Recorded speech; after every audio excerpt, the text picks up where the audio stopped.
She called her mom and said, "I'm passing by the store. I'll be home soon." About 10 minutes left. That was the last time anyone heard her voice. An ordinary evening after a disco at the village community center ended in something that had never happened in this village before. March 7th, 2020, Bokino Village, Tambov region. Liza Chernova, a 7th grade student, convinced her mother, Tatiana, to let her go to a dance at the local community center. The disco was held in honor of International Women's Day, a common event for rural areas. Police stopped by the club twice that evening, first to check the schedule. Then they showed up again around 10 to make sure everything was in order. Her mother let her go on the condition she'd return by 10 p.m. Liza called when she arrived and called again when she was leaving. Classmates offered to walk her home. She declined. Her father Alexei also called and she confirmed she was on her way. After that, silence. Her phone stopped responding. Tatiana called back a few minutes later. It rang, but no one answered. This had never happened before. Liza never ran late, never missed calls. She was involved in music and dance, known by everyone in the village. Alexei got in his car and drove to meet her, along the very road she should have been walking. He drove the entire route, turned around, drove it again, started asking people coming from that direction. Police were called that same night. Officers collected footage from cameras at the community center, the village council, a store, and one private residence. The parents searched all night on their own through the still warm village. By morning, it was clear. She hadn't gotten lost, hadn't gone off somewhere, hadn't stayed at a friend's house. She had vanished. The first thing they discovered, still that night, Liza had turned the wrong way. Her usual route home was down one street, but that evening she took a different road for some reason. Why is still unknown. But that decision determined everything that followed. According to a friend, in her last conversation with her mother, Liza managed to say that some silver foreign car was following her, and right after that, the connection dropped. Teenagers still lingering near the club heard a scream, then the screech of tires. The car sped off abruptly. It was dark. Everything happened in seconds, but witnesses remembered the make and license plate. Later, friends would reveal something else. That evening, Liza wasn't the only one being followed. A suspicious car had also been trailing other acquaintances, and at the moment Liza was grabbed, people were walking nearby. According to classmates, they couldn't have missed what was happening, but no one intervened. And this, perhaps, is one of the most difficult details in this entire story. She wasn't lured or tricked into going. She was forced into the car, right on the street, just minutes from home. The parents only filed a police report in the morning. Not because they delayed, they hoped to find her themselves. They called everyone they could. By Tatiana's count, over 600 people joined the search. Relatives, neighbors, acquaintances, and complete strangers. But by dawn, it became clear that they couldn't manage without the police. Camera footage showed Liza for the last time at 9:45 p.m., walking through the village alone. After that, nothing. There were no cameras on the street where she turned, but not far from the presumed location where she was grabbed, they found her phone, smashed, but no Liza. March 8th, while the whole country was celebrating Women's Day, a search headquarters was set up in Bokino, right there in the same community center where the disco had been held the night before. The investigative committee opened a case immediately, not as a missing person case, but under a serious criminal statute. Lisa Alert volunteers arrived from Tambov and Moscow. 25 searchers, drone operators, coordinators, volunteers from Voronezh and Lipetsk regions followed, along with emergency services, police, and local residents. By morning, more than 200 people were on their feet, and by the end of the day, that number had doubled. They combed through forest belts, ravines, and fields. They checked every shed and every cellar. The headquarters asked for batteries for GPS devices and powerful flashlights because they worked through the night, too. Just one day after the disappearance, they identified the car that had presumably taken Liza. As it turned out, it belonged to a resident of Kotovsk, a small town 40 kilometers from Bokino, and from that moment, the case began moving in an entirely different direction. Meanwhile, in the village itself, a wave was rising that could no longer be stopped. People gathered at the club, and when word spread that a suspect had been detained, the crowd demanded to know the name. The mood was clear, ready to tear him apart. On March 9th, a man came to the police station. That same day, police officers drove to a house in Kotovsk. They traced the car in less than 24 hours. It was registered to the owner's aunt. The owner's name was Alexander Lipatov, 36 years old. He had no official job, picked up odd work here and there, sometimes gave people rides as an unlicensed taxi driver. He had a couple of minor convictions behind him and lived with his aunt. And when officers entered the property, Lipatov was calmly grilling shashlik with relatives, while nearby, on a clothesline in the yard, freshly washed car seats were drying. It was early March, cold outside, and that detail immediately stood out. Meanwhile, cameras had captured something else.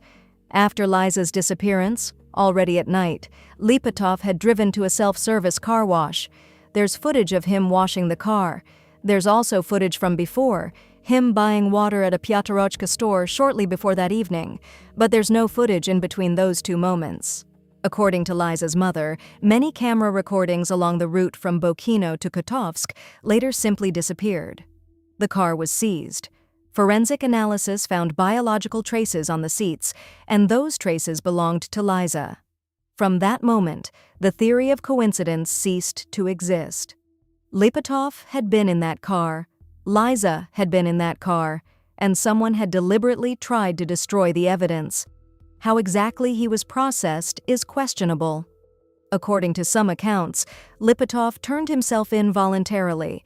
According to others, police came based on the license plate, and the voluntary confession was arranged on the spot. Liza's mother says directly, he didn't admit guilt, but he signed the confession. He was taken for questioning, and there he began to talk. During the first interrogation, Lipatov remained calm. He said that evening he had borrowed the car from relatives and decided to earn some money as an unlicensed driver. He was passing through Bokino, saw Liza on the road, stopped, asked how to get to Kotovsk. She answered. He drove on, and never saw her again. The story was clean, simple, and completely implausible. Lipatov had lived in Kotovsk his entire life. He knew the road from there to Bokino and back by heart. You just drive straight on one road. Asking someone for directions to your own home, that's not even a lie, it's absurd. But apparently he thought it would be enough. It wasn't. Investigators presented the results of the car interior analysis. The story of didn't see her, drove past fell apart within the hour. They confronted Lipatov with the findings. And then he did what he would do again and again. He changed his story, didn't admit the truth, didn't explain what happened, just offered a new version, slightly closer to reality but still false. The investigative committee later stated directly, Lipatov was deliberately misleading the investigation.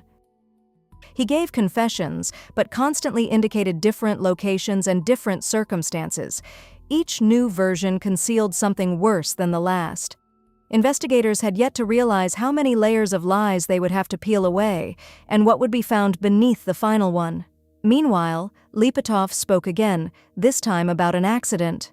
The new story went like this. Lipatov was driving through Bokino, saw Liza on the roadside, wanted to impress her, tried a maneuver, misjudged and struck her. Got out, realized she wasn't breathing, got scared, loaded her into the trunk, drove to the Tisna River. Near the village, dumped her in the water. This version seemed more plausible than the previous one. At least it explained how Liza ended up in his car. The investigation responded immediately. Divers were brought in, along with the volunteer group Quote 1 and rescue teams. For 2 days, they examined the bottom of the Tesne in the area Lipatov had indicated. They searched section by section, diving into the March water, close to freezing, and found nothing. The river was empty. Separately, on March 10th, volunteers found a black bag on the riverbank. Inside were intimate items, a wig, underwear. The investigation said it had no connection to the case, but the questions only multiplied. The main blow to the vehicle accident theory came from the forensic examination of the car itself. The body showed no dents, no scratches, no signs of collision, nothing indicating contact with a person. The car was clean. All the traces were inside the cabin, none on the bumper, none on the hood. As the forensic analysis would later confirm, the nature and location of injuries strongly ruled out a traffic incident. This was stated by the Investigative Directorate for Tambov Region. By this point, investigators already understood Lipatov wasn't confused. He was deliberately leading them in the opposite direction from the truth, while the real location remained untouched. He was called in again. On March 11th, Lipatov finally showed them the location. Not the river, not a field, a forest on the outskirts of Kotovsk, 50 meters from the road, near his own house, 11 kilometers from Bokino, where Liza was last seen. The investigative team entered the forest, marsh ground, frozen, riddled with roots. They began digging. At a depth of 88 centimeters, they found Liza. She was lying face down, legs positioned higher, fully clothed but without shoes. The investigation continued digging deeper. At 140 centimeters, they discovered a second layer: Liza's shoes, a tire iron, a cord, a plastic water bottle, the same one from Pyaterochka, a wheel cover, and in one of the shoes, a tissue with Lipatov's biological material. 2 layers: first the items, covered with soil, then another half-meter of earth, and only on top, Liza. This wasn't panic, wasn't got scared and hid her. This was a sequence. Dig the pit, place items at the bottom, cover, place Liza, cover again, conceal, the tire iron, the cord, each item not accidental. Here, another detail emerges. Lisa alert volunteers who were heading toward this area the day before later confirmed that the investigative committee ordered the ground search teams to pull back and leave only the divers. Supposedly, the foot teams were getting in the way. When asked how exactly they could interfere with divers, there was no answer. Meanwhile, Liza was never in the river. She was in the forest, precisely where the volunteers had been heading. The discovery occurred on the evening of the 11th, the 4th day since the disappearance. The forensic results came quickly. On March 12th, they put everything in its place and destroyed every version Lipatov had constructed for the investigation. There had been no traffic accident. Liza had multiple bruises and hematomas. She had sustained serious physical harm, a traumatic brain injury, a blow from the tire iron, the same one later buried beneath her at 140 centimeters depth. Liza had been subjected to acts of a sexual nature. The cause of death, mechanical asphyxiation, from a phone charging cord. Experts examined everything: the implements, clothing, fingernails. Under Liza's fingernails, they found biological material. On the cord, on the tissue, on items from the pit, DNA. And all of it belonged to one person, Alexander Lipatov. Senior assistant to the head of the Investigative Directorate for Tambov Region, Elena Kirstna, confirmed. When examining biological traces on the implements, under the fingernails, and on clothing, only one individual's profile was found. On March 30th, Liza was laid to rest. Dozens came to pay their respects: classmates, teachers, neighbors, complete strangers. Her homeroom teacher, Irina Pachina, would later say, out of the entire class, she stood out. Bright eyes, a smile, dimples on her cheeks. And in the investigator's office, Lipatov continued talking. The forensic evidence proved it. He had abducted her, committed acts of a sexual nature, and brought it to its fatal conclusion. Everything pointed to him, and only him. It seemed the case was closed. All that remained was to wait for the trial. But Lipatov spoke again, and this time told a story no one expected.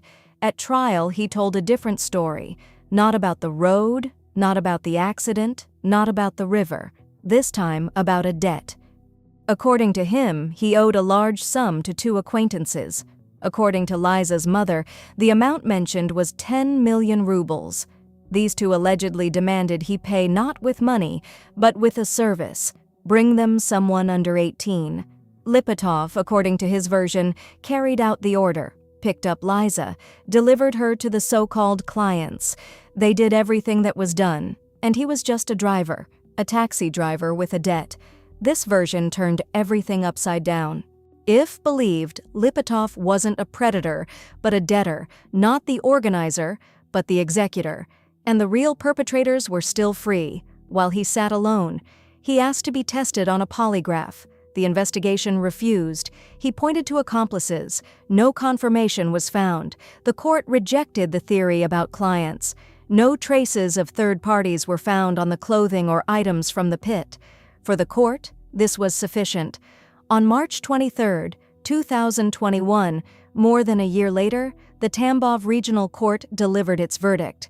Lipatov was found guilty on 3 counts: 24 years in a maximum security facility, 1 million rubles in compensation to the family. The prosecution had sought a life sentence. They didn't get it. The charge for destruction of property was later removed on appeal. Lipatov was led out of the courtroom under escort, while Tatiana Chernova stood in the courthouse corridor repeating one thing: why 24 and not life? Why didn't anyone check those other 2? The verdict was read by Judge Sergei Zubryachuk. Lipatov stood behind glass under heavy guard. More than a year of investigation, a month of trial proceedings, and here was the conclusion that satisfied no one. Tatiana Chernova left the courtroom and told journalists directly, "Why is the moral compensation 1 million? Is that the price of a life?" The family's attorney, Konstantin Kritsky, a lawyer and creator of the Lawyer.fm channel, who had followed Liza's case almost from the very beginning, explained more specifically, when someone is grabbed on the street, forcibly dragged into a car, deprived of the ability to move and driven away, that's kidnapping. But the kidnapping charge was never brought against Lipatov. Kritsky believed the case had gone to trial incomplete, with more questions than answers. 2 weeks later, Lipatov's attorney filed an appeal. The victim's side did too. The First Court of Cassation reviewed the appeals and added 10 months to the sentence. Total, 24 years and 10 months. At the same time, they removed from the verdict the charge of intentional destruction of someone else's property for Liza's smashed phone. In effect, they gave with one hand and took with the other. Tatiana Chernova didn't stop. She wrote to the Supreme Court, not to soften or increase the sentence, but to send the case back for additional investigation. Because, according to her, the main question was never asked in the courtroom.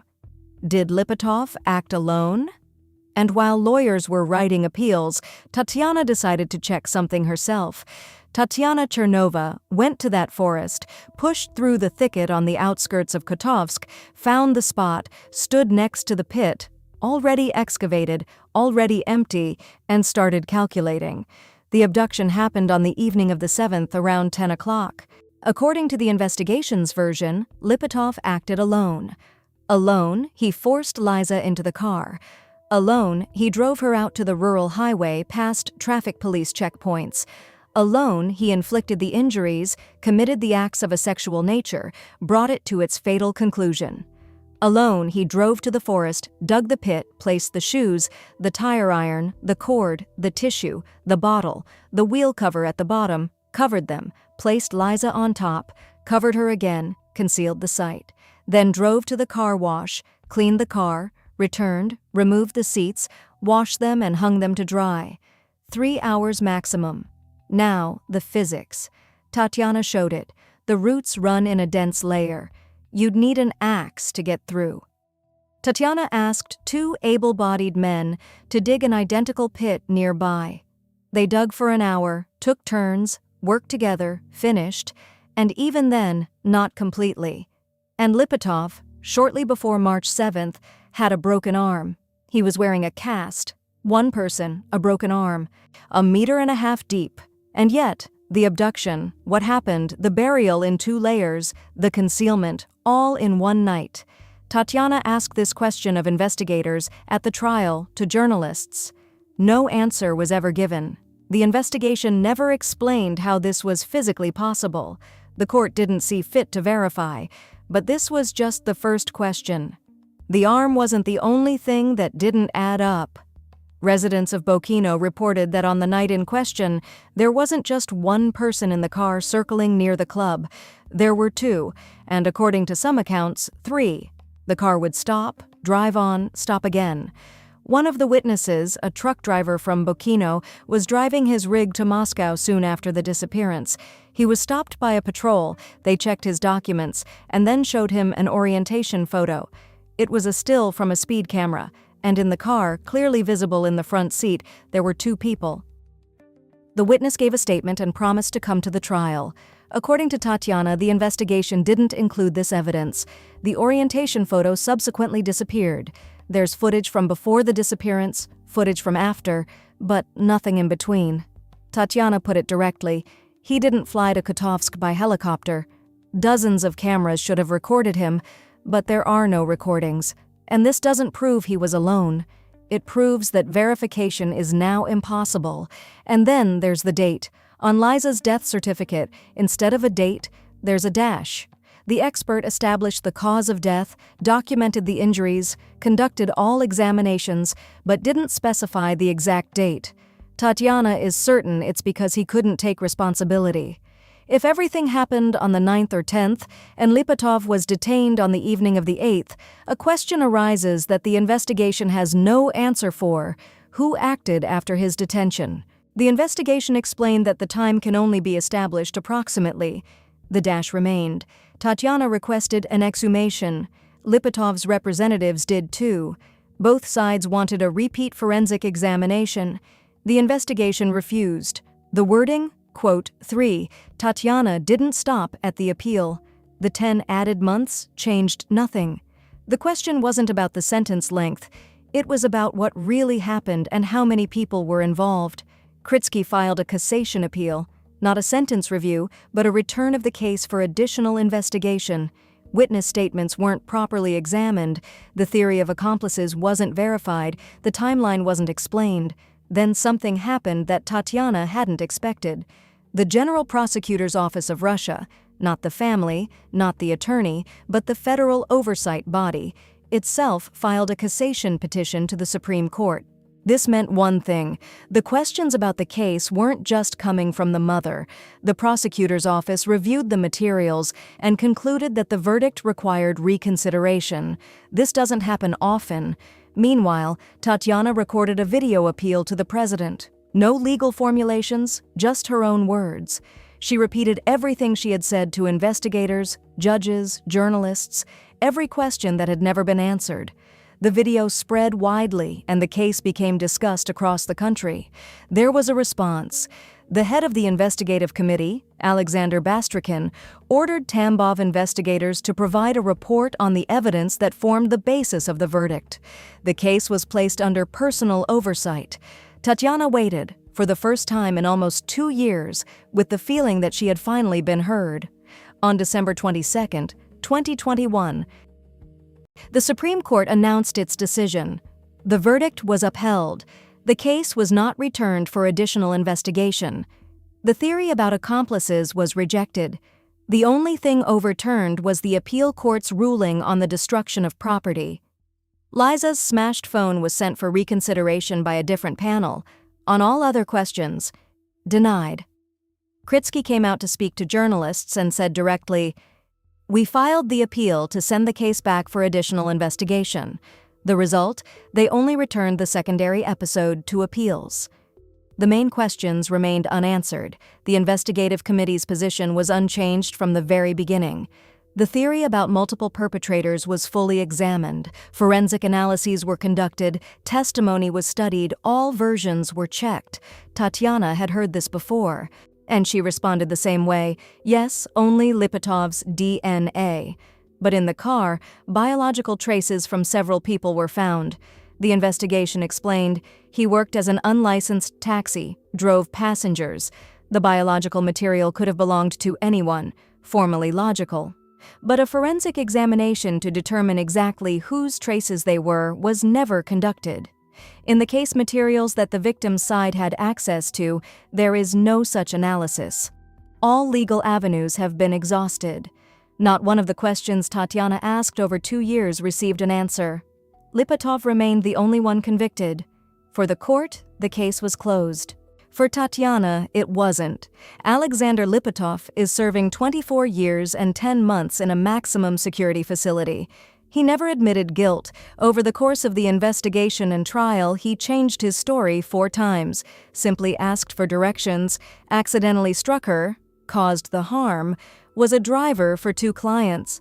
None matched the forensic evidence. But the forensic evidence didn't answer every question either.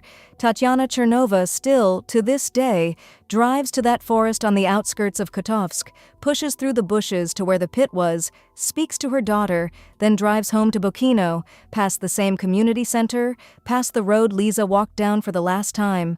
She went through every level of the system, from regional court to the Supreme Court, found an attorney who took the case not for the fee. To every question, she received one answer: no. The system gave its answer: 1 person, 1 verdict, case closed. The mother didn't accept that answer. And if we return to the beginning, to that moment on March 7th, some details now sound different. The scream and the screech of tires by the club. 1 person forces someone into a car while simultaneously stepping on the gas. The car wash and the washing of seats. Only destroying his own traces? 2 days of divers in an empty river. Just misleading the investigation. Or buying time while someone else cleaned up. The orientation photo showing 2 people in the car disappeared. Camera recordings along the route disappeared. The expert didn't put a date. The investigation never explained how a person with a broken arm dug a 1.5-meter deep pit in frozen ground overnight. Maybe there's an explanation for all of this. Or maybe there isn't. On Liza Chernova's death certificate, instead of a date, there's a dash. And no one is looking for the answer anymore. Dear parents, please, don't let your children go alone. And if possible, even your adult children, still your children. Either pick them up in the evening or accompany them. Make sure you know what's happening at night or in the evening with your child, or simply with anyone who finds themselves alone. If you enjoyed this video, please like, subscribe to our channel, and share your thoughts in the comments. See you next time.